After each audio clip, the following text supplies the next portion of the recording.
ఆమేన్. ఆకాశమందు నీ వంటి దేవుడు లేడు అని చెప్తున్నాడు.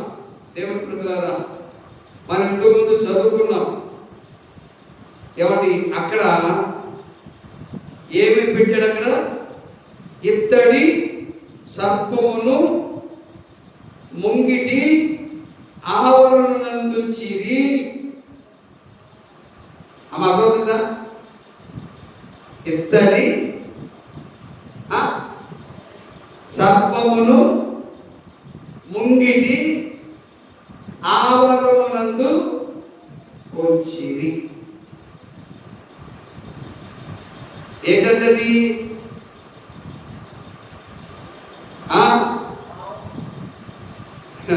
ఇప్పుడు వాళ్ళంతా అయ్యి పెడతారు మన బైబిల్లో. కానీ ఇక్కడ సొలొమోను ఏం చేశాడు? ఎందుకు అది పెట్టాడంటే, ఆనాడు ఆజ్ఞ అతిక్రమించి సేవకుల మీద తిరుగుబాటు చేసి దేవుడి మీద తిరుగుబాటు చేసి వ్యతిరేకంగా ఉన్నందువలన దేవుడు పాములు పంపించాడు.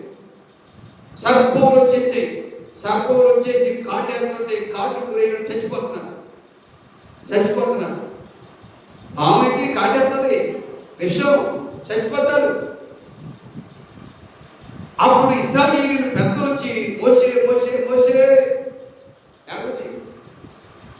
సేవకుల దగ్గరకు వచ్చి మోసే సర్పాలు వచ్చి పాములు వచ్చి కాటేస్తున్నాయి, మా పిల్లలు చచ్చిపోతున్నారు, మోసే ఇదన్నా చేయ. ఇప్పుడు దాకా ఏమైంది? తిరుగుబాటు చేసేవే, సరిగావే, ఎదురాడేవే, వెరవేగవే. ఇప్పుడు మోసే గుర్తొచ్చాడా? సేవకుడు గుర్తొచ్చాడా? సేవకుడు గుర్తొచ్చి సేవకుడు దగ్గర చెప్పుకుని మేము తప్పు చేసాం, పొరపాటు చేసాం, మేము ఎదురాడాం, తిరుగుబాటు చేసాం, ఏదన్నా ఒక అవకాశం చూపించేయంటే మోసే ప్రేమతో మళ్ళా దేవుడికి ప్రార్థన చేశాడు. అప్పుడు దేవుడు మోసే ప్రార్థన విని, మోసే కన్నీరు చూసి, మోసే దుఃఖమును చూసి, మోసే హృదయ వేదన చూసి జాలితో ప్రేమతోని మోసేని బట్టి అన్నాడు, ఒక ఇత్తడి సర్పం చేపించి, ఏం చేపించాలట? ఒక ఇత్తడి సర్పం చేపించి దీపస్తంభం మీద పెట్టు, ఎందుకంటే అందరికీ కనపడాలి. దీపస్తంభం చాలా ఎత్తుంటుంది, దాని మీద పెట్టాలి దీన్ని. పాము కాటు గురైనటువంటి వారు దాని వైపు చూస్తే వారు బతుకుతారు అని దేవుడు చెప్పాడు. దాని వైపు చూస్తే, దేని వైపు? ఆ ఇత్తడి సర్పము వైపు చూస్తే పాము కాటు గురైన వాడు బతుకుతాడు. అలాగే బ్రతుకుతున్నారు.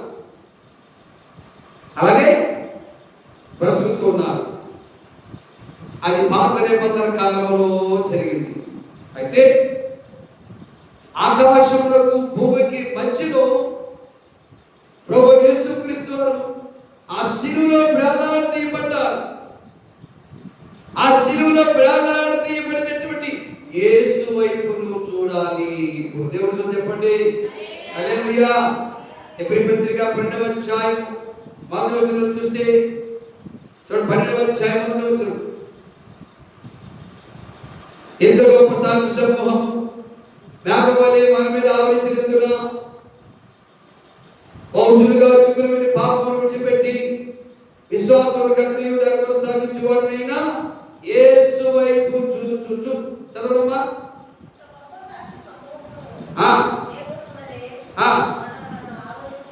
మనలను ఆవరించి ఉన్నందున మనం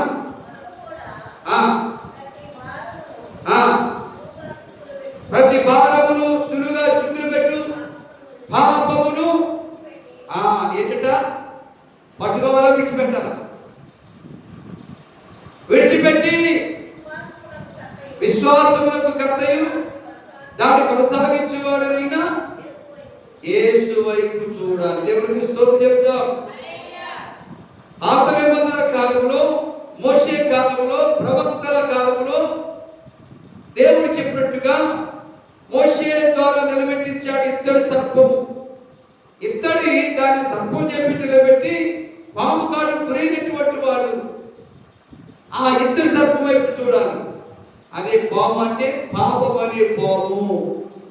పాపం అనే పాము కాటు గురైనటువంటి ఈ కాలంలో, పాపం అనే పాము కాడుకునేటువంటి కాలంలో ఏదో ఒక రోగం, ఏదో ఒక జబ్బు, ఏదో ఒక వ్యాధి, ఏదో ఒక బలహీనత, ఇది ఈ కాలంలో యేసు వైపు చూడాలి. ఎవరి వైపు పెట్టమ్మా? డాక్టర్ వైపు? ఎవరి వైపు? యేసు వైపు చూడాలి. ఆ విశ్వాసం ఉందా మనకి? ఆ విశ్వాసం ఉందా మనకి?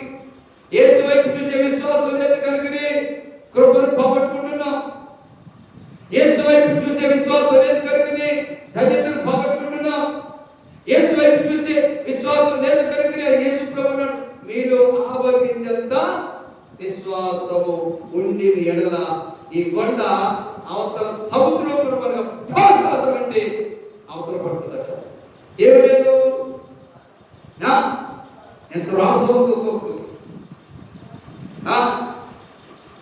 ఎంత రాసలు ఉన్నాయి ఒక్కొక్కరికి.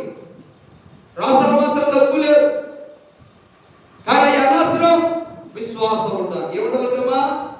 విశ్వాసం. అందుకే సొలొమోను విశ్వాసంతో ప్రజలందరి ఎదుట మోకాళ్ళ మీదకు వచ్చి విశ్వాసంతో రెండు చేతుల ఆకాశంలో దేవుని వైపు చాపి ప్రార్థన చేసేది. మోకరించి ప్రార్థన చేసుకుంటాం.